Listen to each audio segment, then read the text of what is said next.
All right, so it's day 25 of reading through my journal entries.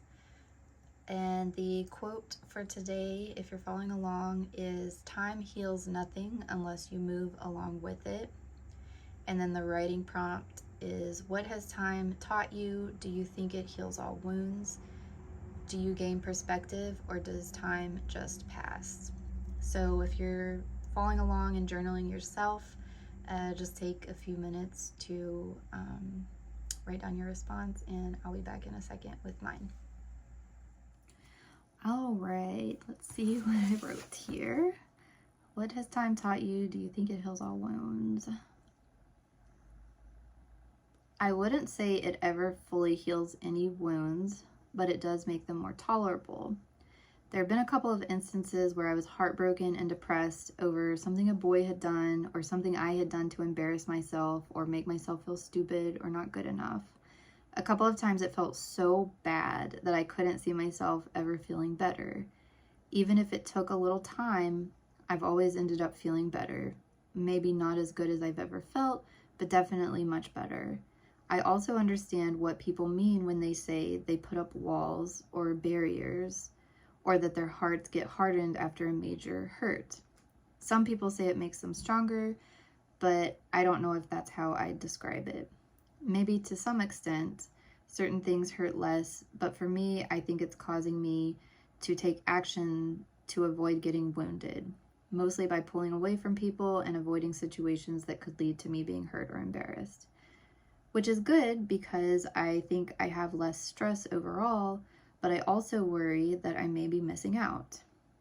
Social media helps to feel less lonely, but maybe that's not a good thing. So, yeah. I don't know what to say about that. I think it's pretty like straightforward. Yeah, I mean, there's been a couple times that I just remember feeling so terrible. Like you feel it, in your chest or in your stomach, and just like it just feels so bad.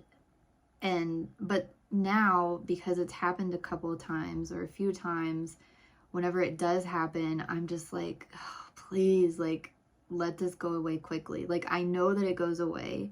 So if you're feeling anything like bad, like that, like really hurt, if there's been a death or a breakup or, whatever, and you just feel so terrible, like, as long as you just keep going and just keep pushing through, like, it will go away and it will feel better, but sometimes it doesn't feel that way. And let's see.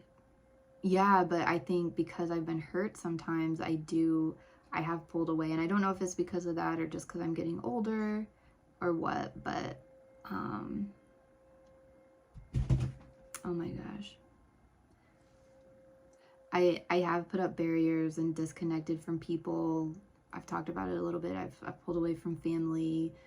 I've never really had close friends, so it's not a big deal, but it's like I'm not actively in, like, most of my friends have been like from the groups that I was actively participating in, like school or work.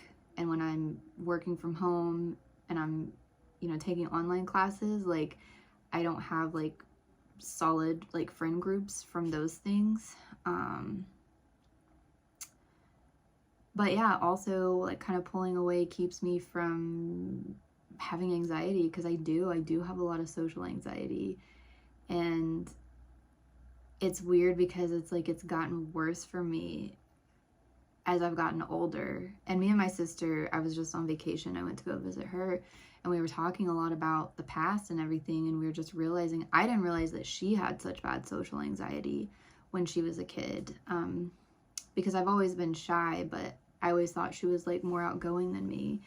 And she was saying like, yeah, around family she was more outgoing. But can y'all hear that banging or that siren? We have like some sort of mining operation near where I live, and they sound an alarm sometimes and before they're gonna do a big blast. So if you heard that, that's what that was. But but yeah, and now it's kind of weird because me and her have kind of flipped in how we deal with our shyness and social anxiety, because I was always shy when I was younger, but it didn't bother me for whatever reason. It was just kind of like I knew I was shy. Everybody kind of knew I was quiet. Sometimes people would give me a hard time about it, but I never took it in like a mean way. I just took it in like, well, they're just messing with me. This is who I am. Yeah, I'm quiet, you know, whatever. But like as I've gotten older and older, it just seems like I think it's more common and accepted for kids to be shy, but not as much for like adults to be shy.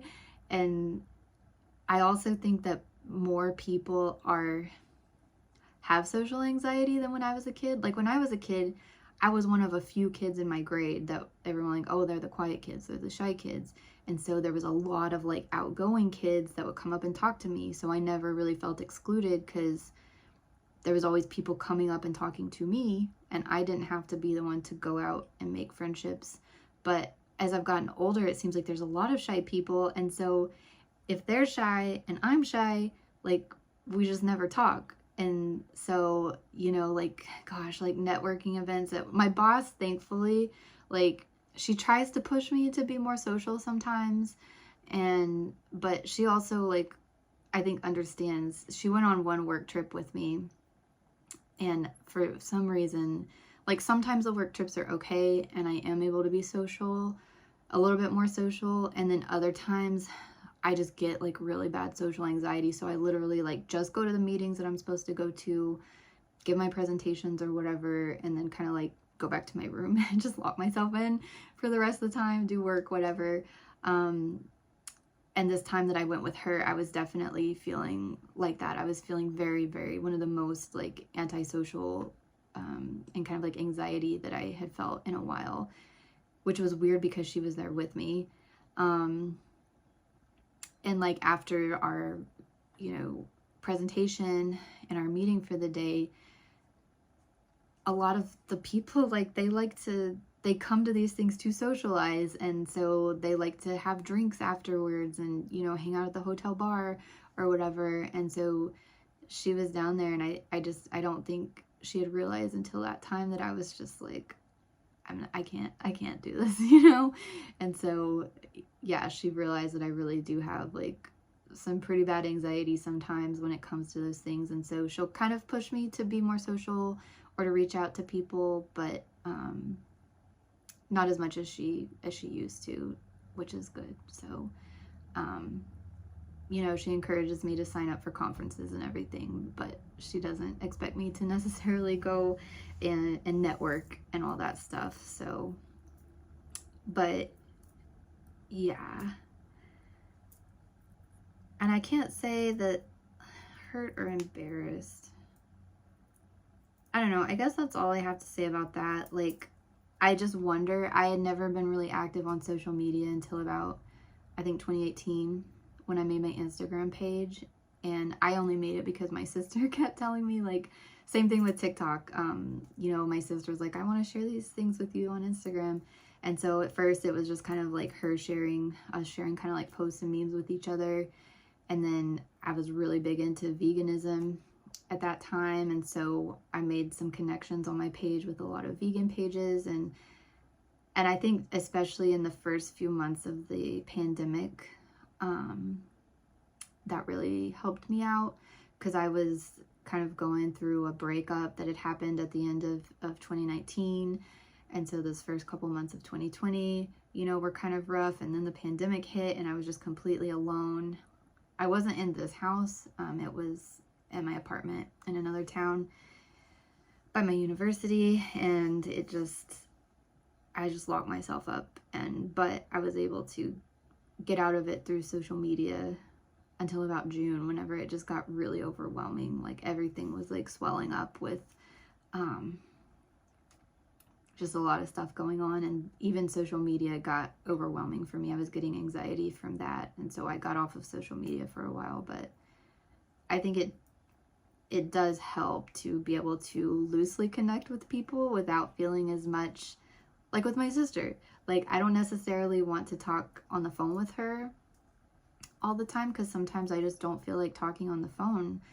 But almost daily we're sharing memes, and we don't even have to like respond. We could just double click with a like, acknowledge that we've gotten it, you know, and we're communicating. Maybe that's weird.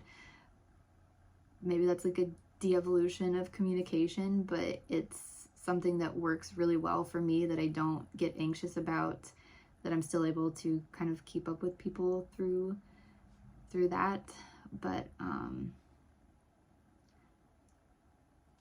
yeah, I don't know. It's happened to, actually, when I was on my trip with my sister, I had seen that an old friend had reached out to me and, you know, wanted to know about kind of like meeting up and seeing each other, kind of catching up, because he was going to be kind of heading through my way. And I don't know why, but I just got like anxious about messaging him back, and I left it on read.